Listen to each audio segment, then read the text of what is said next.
እግዚአብሔርን የሚያምን ሰው ማለት ምን አይነት ሰው እንደሆነ ታውቃላችሁ? እግዚአብሔርን የሚያምን ሰው ማለት የትም ቦታ ሆኖ እግዚአብሔር ያየኛል የሚል ሰው ነው። አሁን ዛሬ እኮ እግዚአብሔር የሚያየን አይመስለንም። ቤተክርስቲያን ስንሆን የሚያየን ይመስለናል እንዴ? ሰው ጭፈራ ቤት ሲገባ፣ ሰው መሸታ ቤት ሲገባ፣ ሰው ዶርሙ ውስጥ ሲሆን፣ ሰው ቤቱ ውስጥ ሲተኛ፣ መስኮቱን ዘግቶ አልጋውን ዘግቶ መጋረጃ ጋርዶ ሲተኛ ግን እግዚአብሔር የሚያየው ይመስላል? አንዳንዱ ሰው ሲበላ ግን እግዚአብሔር የሚያየው ይመስላችኋል? አይመስልም እኮ። ከተራራ ተፈንቅሎ የመጣ ድንጋይ አሳክሎ ሲጎርስ እግዚአብሔር የሚያየው አይመስልም። አንዳንዱ ሰው ሲሳደብ እግዚአብሔር የሚያየው አይመስልም። ሲሰርቅ እግዚአብሔር የሚያየው አይመስልም። እግዚአብሔር ደግሞ የትም ቦታ ያያል። እግዚአብሔር ዲያቆኑ ቅዳሴ ላይ ምንድን ነው የሚለው? ማንም ከዚህ መካከል በክፋት እንዳይኖር ተጠንቀቁ እግዚአብሔር ያያልና ነው የሚለው። ማንም በዚህ ቤተ ክርስቲያን ውስጥ በክፋት እንዳይኖር ተጠንቀቁ እግዚአብሔር ያያል። ቤተ ክርስቲያን ትክክል ነው፣ ግን ታክሲ ውስጥ እግዚአብሔር ያያል ትላላችሁ? መኪና ውስጥ እግዚአብሔር ያያል ትላላችሁ? ስራ ቦታ ቢሮ ውስጥ ስትሆኑ እግዚአብሔር ያያል ትላላችሁ? ነጋዴዎች ሱቅ ውስጥ እግዚአብሔር የሚያያቸው ይመስላሉ? አይመስሉም። እግዚአብሔር ቤተ ክርስቲያን ስንመጣ እግዚአብሔር የሚያየን መስሎን አቤቱ ጌታዬ ማረኝ፣ አቤቱ ጊዜ የሆነ ሰው እንኳን አጠገባችን ክፉ ነገር ቢናገር ምንድን ነው የምንለው? አንተ እግዚአብሔርን አትፈራም? ቤተ ክርስቲያን እኮ ነው ያለው፣ ዝም በል እንበል። እሺ ቤተ ክርስቲያን ውስጥ እግዚአብሔርን አትፈራም ወይ? መንገዱ የሰይጣን ነው እንዴ? ቤታችን የሰይጣን ነው እንዴ? ቤተ ክርስቲያን ብቻ እኮ አይደለችም የእግዚአብሔር። ለእግዚአብሔር ምድር በምላ ዓለምኒ ወኩሎሙ እለ ይነብሩ ውስቴታ መዝሙር 23 ላይ ምድር በሞላዋ የእግዚአብሔር ናት ነው የሚለው። ምድር በሞላዋ የእግዚአብሔር ናት። ቤት ውስጥ እግዚአብሔር አለ። ለዚህ ነው አረጋዊ መንፈሳዊ የሚባል የቤተ ክርስቲያን አባት ምን ይላል? ብቻዬን ነኝ ብለህ ቤትህ ውስጥ ራቁትህን አትተኛ፣ ሰው ባያይህ እግዚአብሔር ያይሃልና። ሰው ባያይህ እግዚአብሔር ያይሃል። ጠባቂ መልአክህ ያይሃል። ሰዎችን ማታለል ብትችል እግዚአብሔርን አታታልለው። አለቃህን ብታታልለው እግዚአብሔርን አታታልልም። ሚስትህን ብታታልላት እግዚአብሔርን ማታለል አይቻልም። ባሎቻችሁን ብታታልሉ እግዚአብሔርን አታታልሉትም። የምትመሩትን ሕዝብ ብታታልሉ እግዚአብሔርን ማታለል አይቻልም። የዕቃ የምትሸጡለትን ሰው ብታታልሉት እግዚአብሔር አባይ ሚዛን፣ ሐሰተኛ ሚዛን በእግዚአብሔር ዘንድ አሰያፊ ነው ይላል። በስፍር የሚሰርቁ፣ በሚዛን የሚሰርቁ፣ ቤት ዘግተው ክፉ ምክር የሚመክሩ፣ የከንፈር አምልኮ እያመለኩ በልቡናቸው ተንኮል የሞላባቸው ሰዎች እግዚአብሔርን አታይም አትሰማም ብሎ መሳደብ ነው። ስለዚህ ወጣቶች ወንድሞቻችን፣ እህቶቻችን የትም ቦታ ኃጢአት ስሩ የሚል ሕሊና ሲመጣባችሁ እግዚአብሔር ያየኛል ማለት አለባችሁ። እስኪ በሉ ማን ያየኛል ያላችሁት? እግዚአብሔር ያየኛል ነው የሚባለው በእውነቱ ማለት ነው። ዮሴፍ በወጣትነት ዘመኑ እግዚአብሔር ያየኛል ያለ ሰው ነው። ወጣትነት ዘመን እሳት የሚመራው ዘመን ስለሆነ እግዚአብሔርን ማሰብ ካልተቻለ እጅግ አደገኛ ነው፣ ያሰጥማችኋል። ታዲያ ልብሱን ጥሎላት ሄደ፣ ታሰረ። አያችሁ፣ ሰው ባሪያ ሲገዛ መግዛት ያለበት እንዲያ ያለውን ነው አለች። ዝርዝሩን ባልነግራችሁ ይሻላል ብዬ ነው አይደለም። እንዲያ ያለውን መልከ ጥፉ ይገዛል እንጂ ይሄን መልከኛ ባሪያ ገዝቶ አስደፈረኝ አለች። የራሷ ናት እንግዲህ ጉድ እንደዚህ ያለች። አስደፈረኝ እኮ አለ። በኋላ እንግዲህ ልብ ብላችሁ ስሙ። ልብሱ የእሷን ልብስ ቀደደችው። ይሄ ደፋር ባሪያ እኔን እደፍራለሁ ሲለው ልብሴን ቀዶት፣ የእሱን ልብስ ደግሞ ስታገል ቀድጀው አለ። የእሱ ልብስ የተቀደደ በኋላው እንግዲህ እግዚአብሔር ያሳያችሁ ማለት ነው። በኋላው ከዚያ ምን አሉ ፈራጆቹ? እንዲህ አሉ፣ አይ መቼም የንግሥት ፍርድ አይጣስም እንጂ ነገሩ ሲያንቺ ነው የሚመስል። ምክንያቱም እሱ አንቺን አስገድዶ ቢሆን የእሱ ልብስ በፊቱ በኩል ነበር የሚቀደደው። ስለዚህ ሩጦ ሲወጣ ነው ነገሩ የቀደድሽበት። ግን ምን ይደረጋል? ተሹመሻል ጊዜ ሰጥቶሻል ብሎ አሰሩላት። ደስ ይበላት ተብሎ ማለት ነው።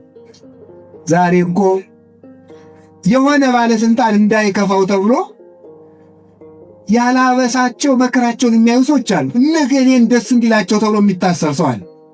እነገሌን ደስ እንዲለው ተብሎ የሚገደልም አይጠፋም። ይሆናል ነው። አላየሁም ግን ሳይኖር አይቀርም። እነገሌን እንዳይከፋቸው፣ ከሚከፋቸው ይሙት፣ 3 ሰው ይሙት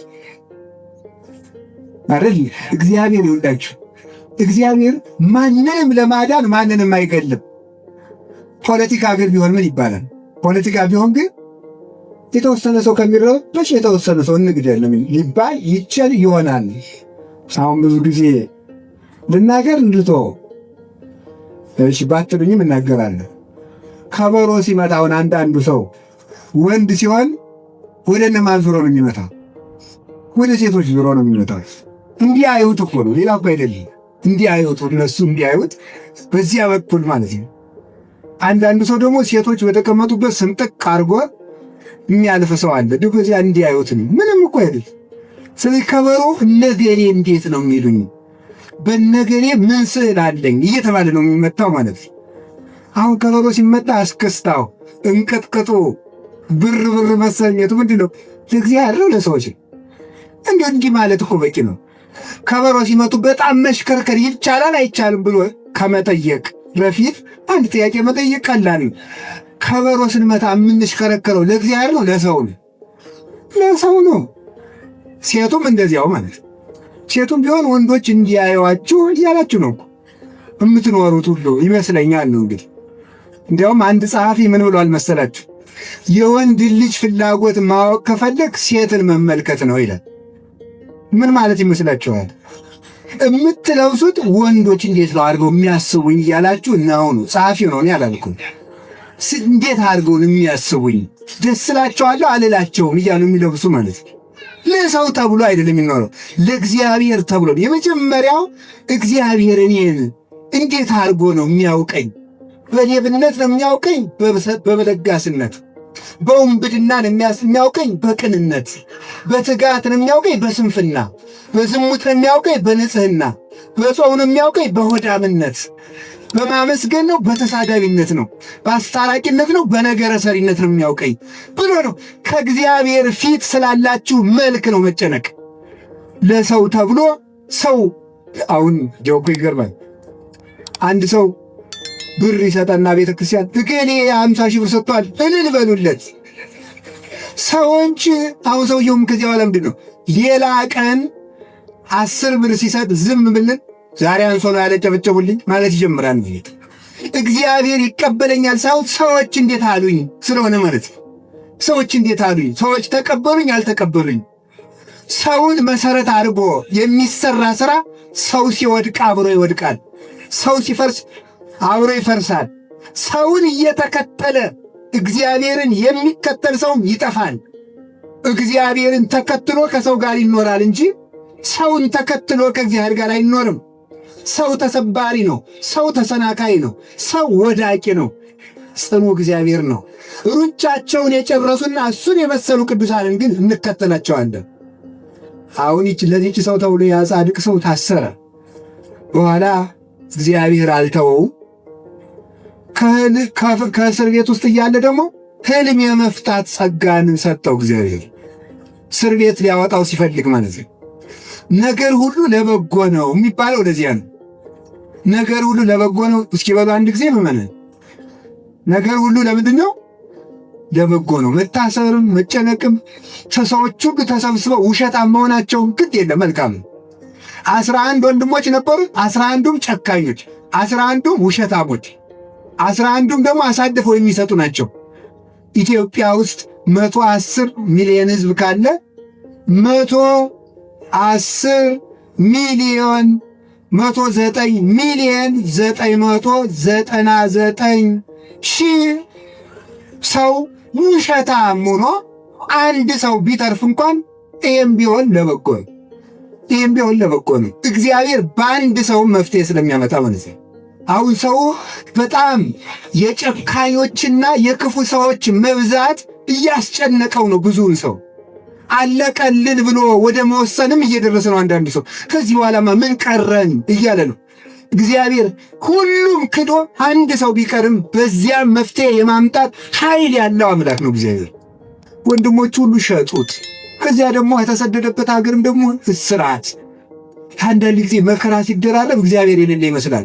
ሊቃውንቱም ይላሉ ደመና ሲበዛ ፀሐይ የሌለ ይመስላል፣ ውሸት ሲበዛ እውነት የሌለ ይመስላል፣ መከራ ሲበዛ እግዚአብሔር የሌለ ይመስላል ይላሉ። ግን ደመናውን ነፋስ መበተኑ አይቀርም፣ የውሸት ብዛትም በእውነት መበተኑ አይቀርም። ጊዜ የሰጣቸው ሰዎችም በጊዜ መሰናከላቸው አይቀሩም። ጨካኝ ሰዎችም ለእነሱም ጨካኝ መውረዱ አይቀርም። ባለጸጎችም መደየታቸው አይቀሩም። ሁሉም ይረሳል። ለደስታም የማብቂያ ጊዜ አለው፣ ለሐዘንም የማብቂያ ጊዜ አለው። እዚያ እስራት እስር ቤት ውስጥ ላለ እግዚአብሔር የሕልም ጸጋ ሰጠው። ሕልም ፈታ። ይኸው እንግዲህ እንደምታውቁት ንጉሡ 7 የወፈሩ ላሞች በሕልሙ አየ።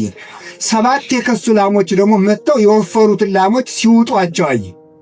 ማን ይፍታለት? ኧረ አንድ ሕልም የሚፈታ ባሪያ ያለ ከኢየሩሳሌም ተገዝቶ ይመጣ፣ እስኪ ና በሉት። አንተ ሕልሜን የምትተረጉምልኝ አለው። ንጉሥ ሕልም የሚተረጉም እግዚአብሔር የገለጠለት ነው አለ። መጀመሪያ ሃይማኖቱን ሰበከ። አሁን እፈታለሁ ጸጋ አለኝ አላለም። እንደዚህ ዘመን ሰው ማለት የዚህ ዘመን ሰው እንኳን ያለውን ጸጋ የሚመኘውን ጸጋ ሁሉ ነው በፌስቡክ የሚለጥፈው አይደለም እንዴ? የሌለውን ሁሉ ማለት አሁን እናንተ እኔ ይገርመኛል። ሰው ገዳም ሂዶ አቡነ ዘበሰማያት ከመድገሙ በፊት ፎቶ ተነስቶ በፌስቡክ መለጠፍ ይቀናል። እንዲሁ እኮ ግርም እኮ ነው የሚያደርገኝ እኮ እውነቴን እኮ ነው። እንደዚያ አሁን እኔ እኮ ገዳሙን ለመሳለም ሂዳችሁ በዚያ ከቆራችሁ ገዳሙ ውስጥ መልአክ ሊገለጥላችሁ እኮ ተኙና እንራመድባችሁ ሳትሉን አትቀሩ ማለት። በጣም እንዴት ያለ እኮ ሰው ችኩል እንደሆነ ልብ ብላችሁ ስሙ። ይሄ ጸጋዬ የእግዚአብሔር ነው፣ ይሄ ስጦታዬ የእግዚአብሔር ነው ነው የሚባለው። ሕልም የሚተረጉም እግዚአብሔር ነው አለ። በልተርጉምልኝ 7 የከሱ ላሞች የተባለ የወፈሩ ላሞች 7 የጥጋብ ዘመን ይመጣል። 7 የከሱ ላሞች የተባሉት 7 የረሃብ ዘመን ይመጣል አለው። ምን ላድርግ አለው ንጉሡ። በ7ቱ የጥጋብ ዘመን ለረሃቡ ዘመን አጠራቅም፣ ሕዝቡን እህል አምጡ አልክና ሰብስብና መልሰ ለረሃቡ ዘመን ለሕዝቡ ታከፋፈላቸዋለህ። ይህንን የሚያደርግልኝ ከአንተ በቀር ጥበበኛ የለም፣ ከመንበሬ በቀር የግብፅ ንጉሥ አድርጌ ሾሜሃለሁ አለ። ነገር ሁሉ ለበጎ ነው የሚባለው ለዚህ ነው። ወንድሞቹ ለባርነት በባዕድ አገር ቢሸጡት እግዚአብሔር በሕልም ፈችነት አማካይነት በግብፅ ምድር ለባርነት በሄደበት አገር ለንጉሥነት እንዲሾም አደረገው።